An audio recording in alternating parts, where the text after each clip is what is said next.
माणा गांव वो गांव है जहां आखिरी बार सरस्वती नदी को देखा जा सकता है। माणा गांव भारत तिब्बत बॉर्डर के पास भारत का पहला गांव जो महाभारत के इतिहास की आखिरी कड़ी है, क्योंकि महाभारत के युद्ध के कई वर्षों बाद पांडव अपना राजपाट छोड़कर स्वर्ग की ओर इसी गांव से होकर गए थे। माणा गांव में ही आपको ऋषि वेद व्यास की गुफा व्यास गुफा दिखाई देती है, जहां वेद व्यास ने महाभारत की रचना की थी।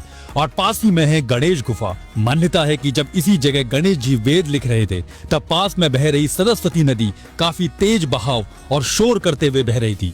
सरस्वती नदी के शोर के कारण गणेश जी को वेद लिखने में काफी कठिनाइयां हो रही थी। तब गणेश जी ने सरस्वती नदी से विनती की थोड़ा शोर कम करें, लेकिन सरस्वती जी ने उनकी बात को अनसुना कर दिया। इस बात से क्रोधित होकर गणेश जी ने सरस्वती जी को श्राप दिया कि माणा से आगे तुम किसी को भी नहीं दिखाई दोगी। और तभी से सरस्वती नदी माणा गांव से आगे अदृश्य रूप में बहती है। माणा गांव से होकर ही पांडव स्वर्गारोहिणी मार्ग पर गए। उस मार्ग को जोड़ने के लिए सरस्वती नदी के ऊपर है भीम पुल। कहा जाता है पांडवों ने सरस्वती नदी से आग्रह किया कि उन्हें आगे जाने के लिए रास्ता दें, लेकिन सरस्वती जी ने पांडवों की बात नहीं मानी।